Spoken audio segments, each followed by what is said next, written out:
Bonjour, je m'appelle Daniel Rodés. Je vais vous expliquer la liaison entre le symbolique du tarot et le récit médiéval de Qatar.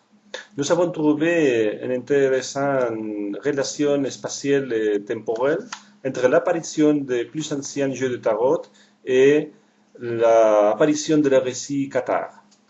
Cet récit a réussi surtout dans le nord de l'Italie, dans la Lombardie et le Veneto, et aussi dans le sud de la France, dans la Occitanie. Il y avait deux villes, surtout Carcassonne et Toulouse, où cet récit a été très important. Les Cathares disent qu'on doit trouver à Dieu par soi-même et dans notre intérieur. N'est pas nécessaire attendre le moment de la mort pour nous réunir avec lui. Dans l'an 1466, la corporation de la ville de Toulouse a autorisé le maître quartier de la ville à se réunir sur une corporation. C'est un document qui nous indique que déjà à moitié du siècle XV, le jeu de cartes était très reconnu dans la région. Notamment dans le nord de l'Italie, dans la moitié du même siècle, on trouvait le tarot Visconti. C'est un tarot fait à le nord de l'Italie, à la Lombardie. Et aussi on trouve des tarots pareils à Venise. Ces tarots ont apparu justement dans le même endroit où on trouve les récits médiévaux. Mais nous connaissons aujourd'hui le tarot de Marseille sous ce nom.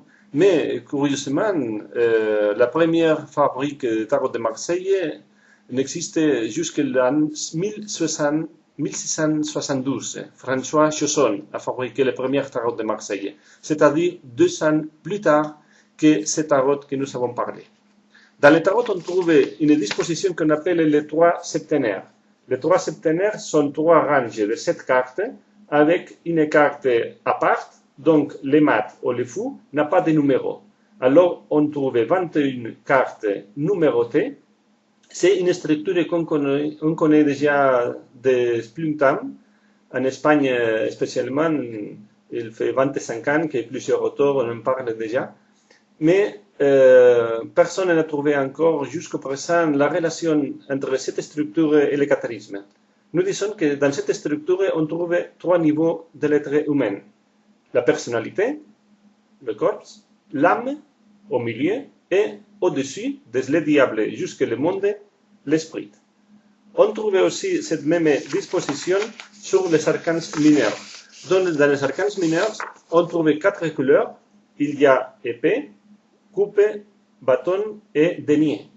Les 3 premières sont numérotées, mais les dernières n'ont pas de numéro. C'est-à-dire que c'est comme une structure. Nous avons découvert cette structure et nous l'avons baptisée avec le nom de 3 plus 1. Donc, c'est une structure qu'on trouve partout dans les tarots. Il y a 3 éléments qui sont accompagnés d'un 4e qui nous montre la connaissance, la lumière. En bref, c'est l'essence de l'initiation, de la connaissance. Comme ça, dans les couleurs de le denier, on dit comme c'est possible que le denier a la même relation que les maths vers les arcans majeurs. Bon, si nous voyons le denier, on trouve qu'il y a une fleur au milieu. Cette fleur, c'est exactement la même qu'on trouve sur la couronne de l'as d'épée. En réalité, ce n'est pas une fleur, c'est une trèfle. Le trèfle a 3 feuilles, que c'est un symbole de la bonne chance. Dans les séries de deniers, on trouve par contre un trèfle à 4 feuilles. On le voit bien, c'est un trèfle à 4 feuilles. Le trèfle à 4 feuilles, c'est un symbole aussi de la réalisation. Sur les 3 plans de l'homme, la personnalité, l'âme et l'esprit, on peut trouver un 4e élément que c'est la conscience, l'illumination. Comme ça, les Cathares avaient dit que l'être humain devait passer 3 initiations. L'initiation du corps, l'initiation du mental et l'initiation du cœur. Avec le 4e élément, avec toute l'initiation, les Cathares devenaient parfaits, les hommes bons.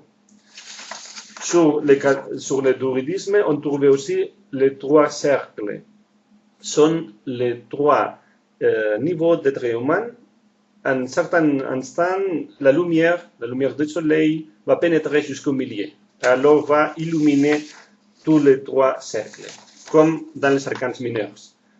Dans le centre de chaque carte, on trouve un soleil. C'est ce point rouge avec un point au centre, c'est le symbole du soleil. Bon, je vous invite à connaître ce monde magique et merveilleux de tarot avec une symbolique très profonde, très extraordinaire.